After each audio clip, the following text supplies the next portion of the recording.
제가 여러분들에게 고난이 왔을 때 과연 나의 신앙은 어떤 모습을 가지고 있을까? 고난이 오면 신앙이 멈춘 사람이 있고요. 또 고난이 와도 중단 없이 계속해서 하나님 앞에서 신앙을 가지고 전진하는 사람들이 있습니다. 그래서 제가 여러분들에게 고난이 왔을 때 나의 신앙은 진행 중인가 아니면 중단할 것인가, 이런 제목으로 말씀을 드리려고 합니다. 제가 처음에 교회를 나갔을 때 저는 이런 생각을 가졌어요. 예수 믿는 사람들은 고난이 없을 거라, 이런 생각을 가졌습니다. 하나님을 믿으니까 하나님이 지켜줄 것이고 하나님이 그들에게 복을 주셔서 아무 걱정 근심 없이 잘 행복하게 살 거라고 그렇게 저는 생각을 가졌습니다. 그런데 하나님을 이렇게 열심히 믿다 보니까 제가 생각하고 있던 것처럼 예수님을 믿는 사람들이 행복해하거나 하나님의 주신 축복을 막 누리고 있는 사람들이 많지 않은 것을 발견했어요. 그리고 하나님을 믿는 사람들에게 고난이 온다는 걸 알았습니다. 하나님은 반드시 여러분에게 축복해 주십니다. 그런데 그 중에 여러분들도 아마 그런 생각을 가지고 있을지도 모르겠어요. 여러분의 생각 어떤지 모르겠지만 많은 분들이 예수를 믿으면 무조건 잘 된다, 하나님이 축복하신다라고 생각하는 분들이 많이 있습니다. 심지어 교회를 오래 다니는 중직자인 권사님, 장로님들도 그것을 몰라요. 하나님은 축복만 주시는 것이 아니라 뭐까지 주셔요? 고난까지 주신다는 걸 몰라요. 항상 우리 좋은 것만 생각해요. 좋은 것만 뽑으려고 그러고 좋은 것만 가지려고 그럽니다. 근데 하나님은 그렇지가 않아요. 좋은 것도 주시지만 뭐도 주셔요? 나쁜 것도 주신다고 하는 것입니다. 그래서 많은 사람들이 내가 하나님을 믿는데 왜 나에게 이런 사고가 생기지? 왜 나에게 이런 육체의 질병이 생겨서 이렇게 병원에 다니게 하고 이렇게 나를 아프게 하지? 그러면서 왜 하나님이 나에게 이렇게 아픔을 주셨나, 이렇게 원망하고 불평하는 사람들이 있습니다. 근데 사실 원망만 하면 다행이라고 생각이 들어요.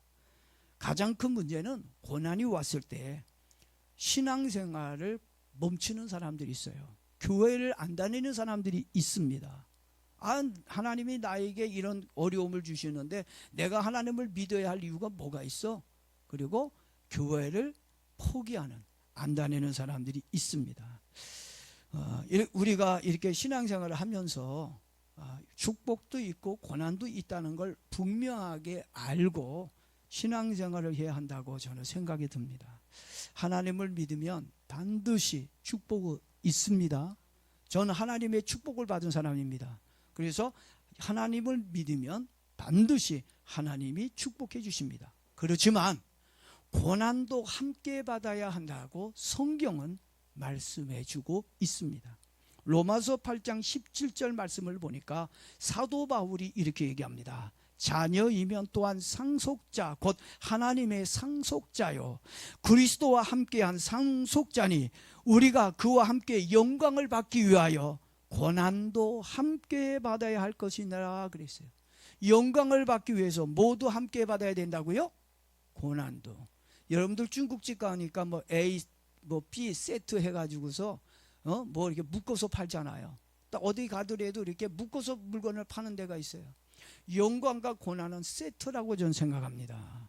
근데 많은 사람들이 영광만을 바라보지 고난은 전혀 생각하지 않아요. 영광 받기를 원한다면 고난도 같이 받아야 된다는 거 여러분 꼭 기억하며 살기를 바랍니다. 우리가 이 땅에 살면서 부모님에게 유산을 물려받을 때가 있습니다.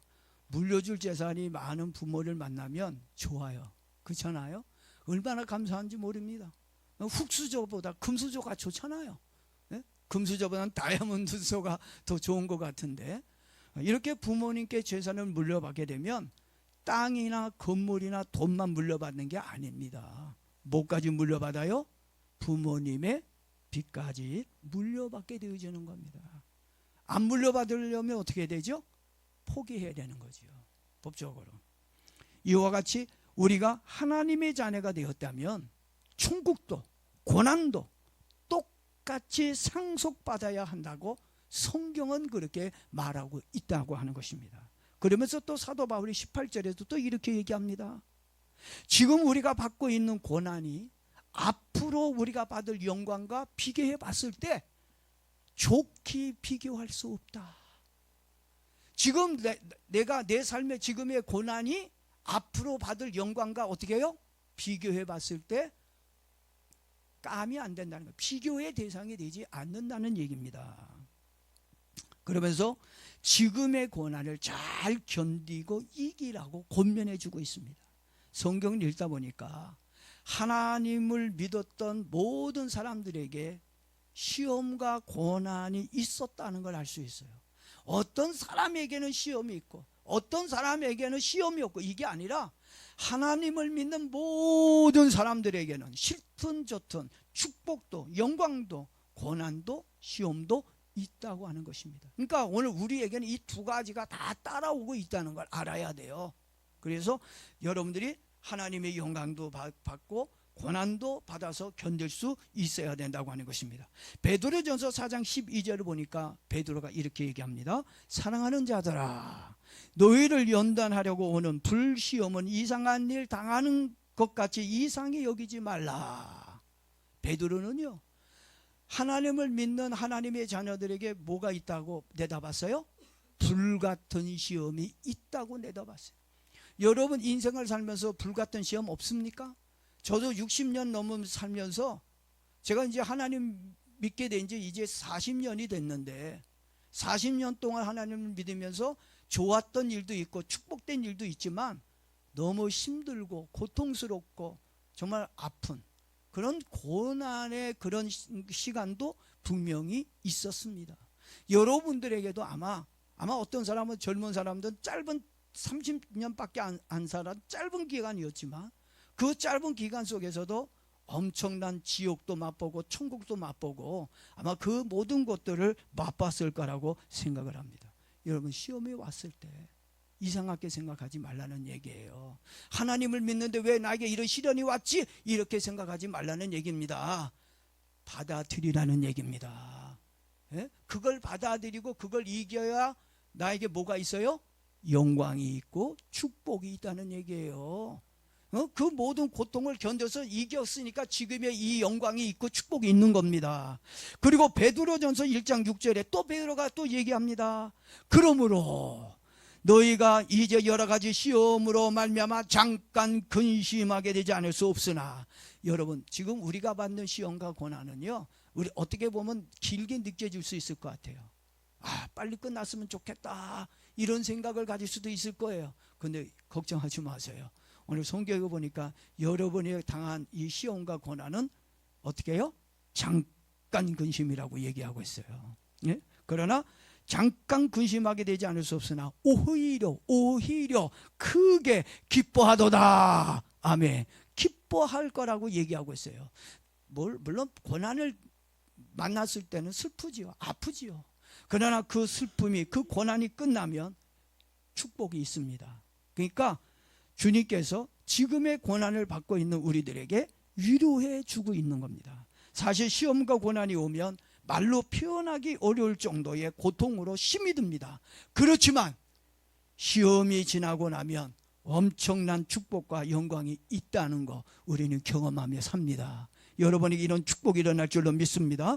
그래도 시험과 고난을 좋아할 사람은 단 한 사람도 없습니다. 사도 바울이 사단의 가시로 괴로워하고 있었어요. 얼마나 아팠는지.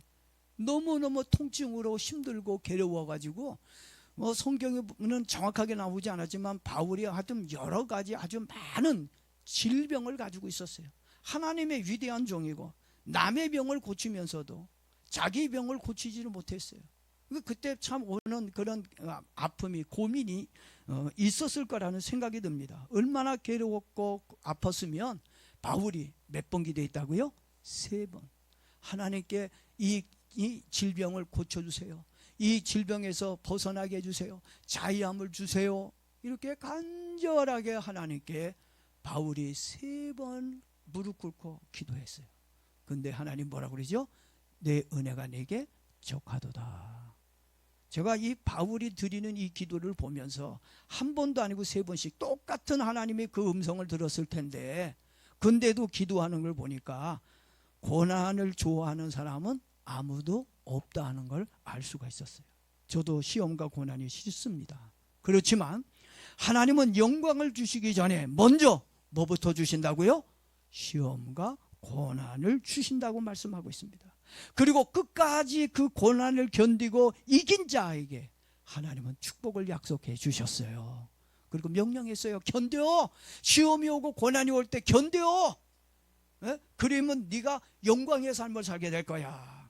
왜냐하면 고난을 견딘 자에게만 달콤한 영광이 주어지기 때문입니다. 천국은 시험과 고난을 이긴 자에게 주시는 선물이라고 생각합니다. 천국은 뭐라고요? 선물이야, 선물. 누구에게 주는 선물이에요? 고난과 시험을 견디고 이긴 자에게 하나님이 주시는 선물이라고 저는 생각해요. 한마디로 메달입니다. 4년간 그 월드컵을 위해서 또는 그 올림픽을 위해서 땀 흘린 선수들이 뭘로 보상받아요? 메달로 보상받지 않습니까? 오늘 우리의 고난과 시험을 견디고 이기고 믿음으로 살았습니다. 하나님 무엇으로 우리에게 보상해 주는 겁니까? 천국으로 위로하고 천국으로 보상해 주는 것입니다. 그런데 지금 우리가 이 땅에서 받고 있는 이 시험과 고난을 보게 되면 대부분 나의 실수와 나의 죄로 오는 경우들이 많습니다. 만약에 나의 실수와 죄로 고난이 여러분에게 왔다면 우린 뭐 해야 될까요? 우린 정말 하나님께 무릎을 꿇고 회개하고 기도해야 돼요. 살려주세요. 용서해 주세요. 내 잘못으로 내 실수로 대부분이 보니까 판단 미스야. 잘못 생각해가지고 제가 이렇게 대상포진이 와서 지금까지 1년 가까이 고통을 받고 있고 지금도 밖에 순간순간 고통이 오는데 많이 좋아졌지만 오는데 제가 이 대상포진에 걸린 것도 제 실수 때문에 온 거예요. 일주일에 3번 산에 가서 기도할 때 밤새워 기도하면서 비 쫄딱 맞고 왔으면 좀 쉬어줘야 될 거 아닙니까? 근데 제가 만든 축구팀이 있어요. 목회자 팀이 있어요. 거기에도 제가 잔장을 입고 하다 보니까 책임감 때문에 가야지. 그래서 피곤하고 힘들어도 1시간 정도 자고 가서 축구를 하고 또 해외 나가서 집회하고 오고 몸을 쉬어줘야 되는데 못 쉬어주다 보니까 또 목사님들이 만나자고 그러면 목사님 나 힘들어요. 다음에 만나 이래야 되는데 제가 거절을 잘 못하니까 그냥 만나고 하다 보니까 제가 몸이 안 좋다고 하는 걸 많이 느껴서 사인이 왔어요. 근데 그걸 무시하고 하다가 덜컥 대상포진에 걸려가지고 그것도 빨리 가야 되는데 축구하다가 가슴 통증에 이제 부닥쳐서 가슴이 금이 간 줄 알고 통증 크리까 가지고 그냥 주사만 맞고 왔어요. 근데 누가 그러더라고요. 한 일주일 지났는데 목사님 암만 해도 그 대상포진 같은데요. 그리고서 그 다음날 갔더니 온몸에 다 퍼진 거예요. 병원의 의사가 이거 후유증 심각하겠는데요. 이거 빨리 안 낫겠는데요. 의사가 예언가 같아. 진짜 1년이 됐는데 아직도 아파요. 많이 좋아졌습니다만 다 누구 때문이에요? 내 잘못 때문이라는 거죠. 내 실수 때문에 지금의 시험과 고난이 왔다는 겁니다. 그러니까 뭐 해야 하자고요? 회개하자는 얘기예요. 잘못된 나의 신앙 습관, 나의 삶의 습관을 하나님 앞에 회개하고 기도하고 용서해 달라고 기도해야 됩니다. 그리고 기도만 하고 멈춰 있으면 안 돼요. 하나님이 원하는 건 뭐죠? 바꿔야 되잖아요. 죄에서 떠나야 된다는 얘기입니다. 죄에서 떠나기만 하면 어떤 일이 일어나요? 신기합니다. 회개하고 그리고 나서 기도하고 죄를 떠나니까 그렇게 나를 힘들게 하고 나를 괴롭혔던 환경이 질병이 어떻게 해요? 싹 떠나고 원상태로 회복이 되는 것을 보게 되어집니다. 그렇지만 하나님의 뜻을 이루기 위해 오는 시험과 고난도 있어요. 나는 아무 실수가 없어요. 죄 지은 것도 없어요.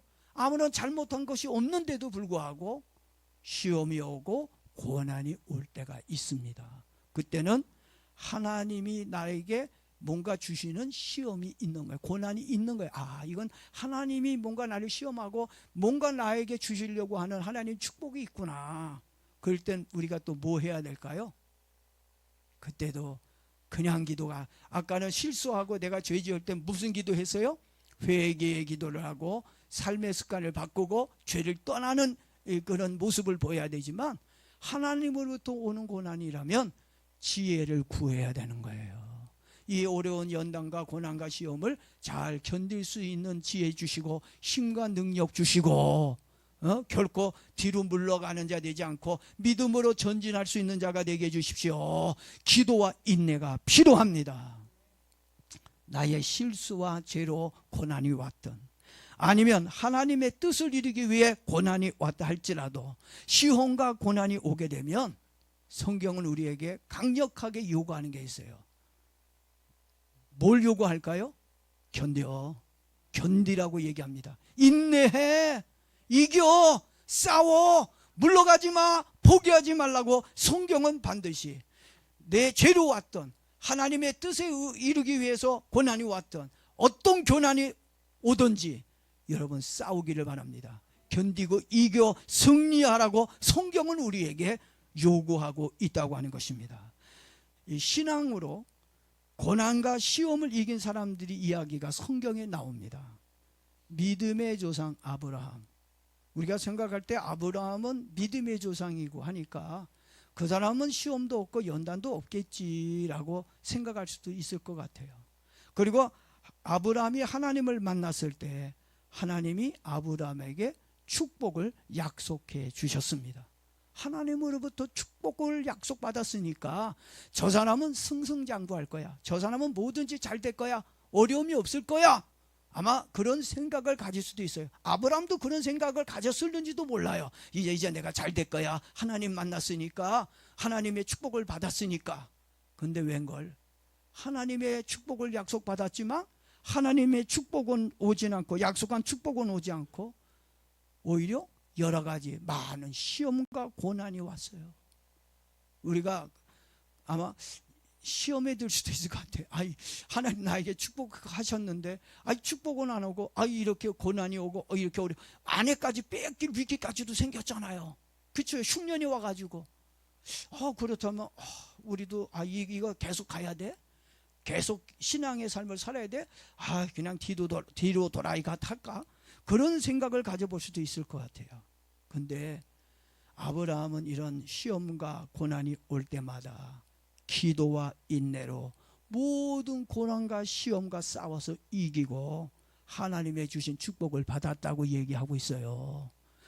아브라함이 그냥 축복받은 게 아니에요. 모든 어려움을 견디고 싸워서 이겨서 하나님의 주신 축복을 받았습니다. 이걸 기억해야 됩니다. 그리고 여러분, 동방의 의인이라고 하는 욥은 얼마나 부자인지 몰라요. 아브라함은요, 욥에 받은 축복과 비교하면 게임이 안 될 만큼 엄청난 하나님의 축복을 받은 사람이 욥입니다. 근데 이런 엄청난 욥에게도 상상을 초월하는 고통이 있었습니다.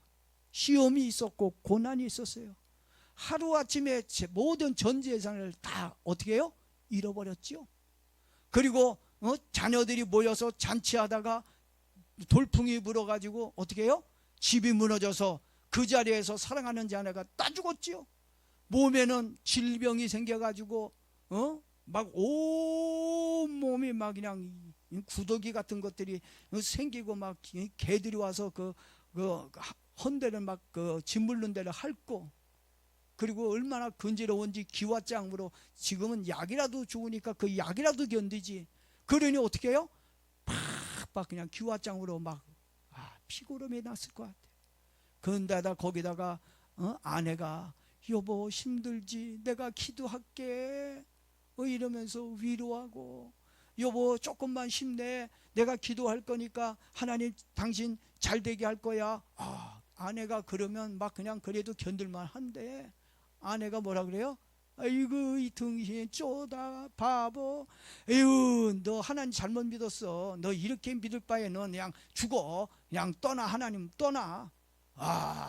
오금, 옆에서 가장 가까운 사람이 오금 받느라면요 아주 마음이 너무 상처가 돼요. 막 그냥 후벼 파는 얘기하고, 그러고 나서 그러면서도 옆에만 있으면 다행인데 어떻게 했어요? 병든 남편 버리고 도망가 버렸어요. 그리고 그 소식 듣고 위로하겠다고 친구들이 와가지고 어떻게 해요? 욥의 잘못된 것만 지적하는 거야. 위로하게, 차라리 없으면 다행이야.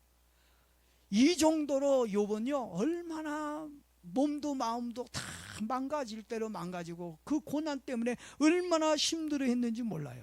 근데 욥은 그 시험과 그 고난을 회개와 믿음으로 잘 견디고 이겨. 무슨 축복을 받은지 알아요? 정금같이 나오랴. 정금의 축복을 받았다고 성경은 말씀해주고 있습니다. 누구에게 이런 축복을 주시는 거예요? 끝까지 믿음과 기도로 견디고 이긴 사람에게 하나님은 영광의 축복을 주시는 거예요. 응? 여러분들도 이런 은혜가 있기를 바라고요. 또 다윗이 이스라엘의 임금으로 기름 부음을 받았어요. 이스라엘의 임금으로 기름 부음을 받을 때가 몇 살인지 압니까? 15살. 상당히 어린 나이에 이스라엘의 임금으로 기름 부음을 받았어요. 기름 부음을 받자마자 다윗은 이제 내가 기름 부음 받았으니 이제 내가 이스라엘의 1대 왕이야. 이제 난 왕이다. 기름 부음을 받자마자 왕이 됐습니까? 왕이 됐어요? 안 됐어요. 왕이 될 때까지 수많은 고난과 시험으로 얼마나 힘들어 했는지 모릅니다. 심지어 죽음의 골짜기를 지날 정도로 죽음의 위기도 있었습니다. 그럴 때마다 다윗은 기도와 신앙으로 모든 어려움을 이겼습니다. 여러분들도 이기라는 얘기입니다. 그래서 다윗이 어린 나이 30살에 뭐가 돼요? 이스라엘의 왕위에 올라가게 됩니다. 왕이 되는 영광을 얻었습니다. 여러분, 축복과 영광은 아무나 얻는 게 아닙니다. 천국은 아무나 가는 게 아니에요. 그냥 달랑 교회 나와서 몇 번 나와서 나 예수 믿어 헌금 조금 했다고 천국 가는 게 아닙니다. 착각하지 마세요. 여러분, 오해하면 안 됩니다. 천국은 아까 어떤 사람이 간다고요? 어떤 사람이 받는다고요? 신앙으로 모든 고난과 시험을 극복하고 이긴 사람만이 천국에 가는 거지, 패배자가 여러분, 올림픽에서 졌으면 집으로 돌아가요. 이번에도 보니까 월드컵에서 지니까 어떻게 해요? 다 보따리 싸서 결승에서 남은 사람들 많이 남더라고. 결국은 오늘 저와 여러분들은 정말 전쟁에서 승리한 사람이 전리품을 차지하는 것처럼 모든 고난과 시험을 이긴 성도만이 전리품으로 천국의 영광과 축복을 상속받을 수 있다는 걸 알기를 바랍니다.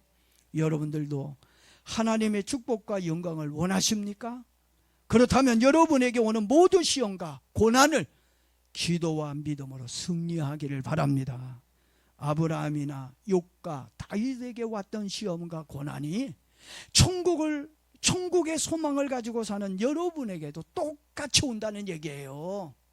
똑같이 와요.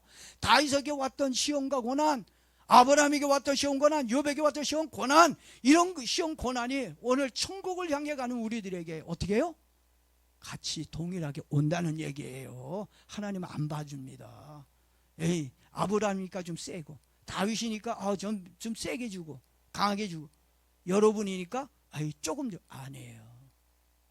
여러분들도 이 천국의 영광을 얻으려면 그들이 받았던 것 똑같이 우리에게 오와요. 기죽지 마세요. 그럴 때일수록 믿음을 가지고 나가기를 바랍니다. 그래서 시험과 고난이 올 때 이상하게 생각하지 말라고 사도 베드로의 말을 기억하면서 여러분들도 고난과 어려움이 올 때 영광을 주기 위해 나를 시험하고 있구나. 할렐루야. 나에게 큰 축복을 주시기 위해서 지금 고난을 주시고 있구나. 그렇게 믿고 견디기를 바랍니다. 견디면 뭐가 와요? 영광이 옵니다. 그리고 시험과 고난을 받는 사람들마다 고난의 크기와 시간이 조금씩 다를 수 있어요. 어떤 사람은 좀 고난이 좀 크고, 어떤 사람은 고난이 작고, 또 어떤 사람은 고난의 시간이 길고 어떤 사람은 고난의 기간이 짧은 사람이 있습니다. 이 고난의 기간이 여러분에게 좀 짧기를 바랍니다. 아파 보니까, 오랫동안 아파 보니까 아파도 빨리 아프고 마는 게 좋다는 것이 지금 느껴지더라고요. 근데 고난이 크면 클수록 하나님의 영광과 축복은 더 크다는 거 기억하기를 바랍니다. 그러나 우리가 알아야 할 것이 있습니다. 시험과 고난이 크고 작은 것이 중요한 것이 아닙니다. 뭐가 중요합니까? 시험의 크고 짧고가 중요한 게 아니라 중요한 건 욥과 아브라함과 다윗처럼 이겨야 된다는 얘기예요. 싸워서 견디고 이겨야 된다는 얘기입니다. 그래야 하나님의 축복을 받을 수 있다는 얘기입니다. 히브리서 10장 36절에 얘기합니다. 너희에게 인내가 필요하면, 뭐가 필요하다고요? 누구에게? 뭐 받고 있는 사람에게? 고난과 시험에 있는 사람들은 뭘 가지라고요? 인내가 필요하다는 얘기예요. 아기도 임신하자마자 그 자리에서 낳는 게 아니에요. 아기도 몇 달을 기다려야 돼요? 임신하면 10달을 기다려야 되는 거예요. 너희에게 인내가 필요하면 너희가 하나님의 뜻을 행한 후에 약속하신 것을 받기 위함이라, 이렇게 말하고 있어요. 믿음으로 인내하고 승리해야 약속하신 축복을 받을 수 있다고 말씀하고 있는 겁니다. 그리고 야고보서 1장 4절에서도 인내를 온전히 이루라, 이는 너희를 온전하고 구비하여 조금도 부족함이 없게 하려 함이라, 이렇게 말씀하고 있어요. 뭘 온전히 이루라 그랬어요? 인내야. 고난이 올 때, 시험이 올 때 뭐가 필요해요? 결국 인내입니다. 인내하게 되면 조금도 부족함이 없게 해준다고 그랬어요. 부족함이 없게 하겠다고 하는 이 말이 무엇을 의미하고 있는 것일까요? 뭘 얘기하고 있을까요? 돈입니까? 수천억의 돈이 생기면 부족하지 않을까요? 아니면 건강일까요? 안 아프면 부족하지 않는 것입니까? 아니면 명예나 권력일까요? 근데 참으로 이상한 것은 이 세상의 것들을 많이 가지면 가질수록 참 희한해요. 허전하고 부족함을 느끼게 됩니다. 없어서 가졌어요. 근데 만족할 것 같은데 아니야. 예? 부족하게 느껴진다니까. 나 30평 아파트에서 살았으면 좋겠다. 15평에서 살던 사람, 나 30평, 그러다가 30평 가면은 좋아했다가 또 조만간 지나면 어떻게 돼요? 어떻게 해요? 가구 하나 둘 사다 놓으면 어떻게 돼요? 아유, 너무 좋아. 30평 너무 좁아. 아유, 50평에서 살았으면 좋겠다. 이래. 그래서 50평을 또 하나님이 축복해서 살게 해요. 그러면 또 이제 50평 어떻게 해요? 좁다고 느껴져요? 아이고, 하나님, 나 청소하다가 뒤지겠어요. 아이고, 20평이 좋았는데. 만족함이 없다니까. 하나님이 앞에서 아무리 이 세상의 것 달라고 그래도 만족이 없어요. 부족하다고 느낍니다. 그렇지만 이 세상에서 부족하지 않는 것이 있습니다. 그것이 무엇일까요? 저는 그것이 하나님의 말씀과 믿음과 은혜라고 생각합니다. 하나님의 말씀과 신앙과 은혜의 완결판이 뭔지 아십니까? 뭔지 알아요? 천국입니다. 천국은 말씀과 신앙과 은혜로 가는 거예요. 예? 그래서 천국만이 부족한 모든 것을 채우려고 저는 믿습니다. 마지막으로 성경 한 구절만 보고 마치도록 하겠습니다. 3장 10절입니다. 제가 읽어보겠습니다. 내가 나의 인내의 말씀을 지켰은즉, 뭘 지켰은즉? 인내의 하나님의 말씀을 지켰은즉 내가 또한 너를 지켜 시험의 때를 면하게 하리니 이는 장차 온 세상에 임하여 땅에 거하는 자들을 시험할 때라. 여러분, 마지막 종말의 시험이 언젠가는 저와 여러분 눈앞에 다가올 겁니다. 반드시 이렇게 성경대로 저는 하나님 말씀을 문자적으로 믿습니다. 어떤 사람은 영적으로 믿어요. 상징적으로 믿어요. 그러나 성경은 상징이나 어떤 영적인 것으로 얘기하는 것이 아니라 현실적입니다. 예수님은 이 땅에 계실 때 비유했을 때도 없는 것으로 비유한 것이 아니라 현실적인 것, 있는 것으로 비유해 두셨습니다. 그래서 분명히 하나님의 말씀대로 될 거라고 저는 믿습니다. 그래서 이 종말의 시험의 때가 언젠가는 올 거예요. 그때 말씀을 지키고 믿음으로 인내함으로써 이 시험의 때를 면제받을 수 있는, 그래서 천국에서 만날 수 있는 저와 여러분 되길 예수 그리스도의 이름으로 축복합니다.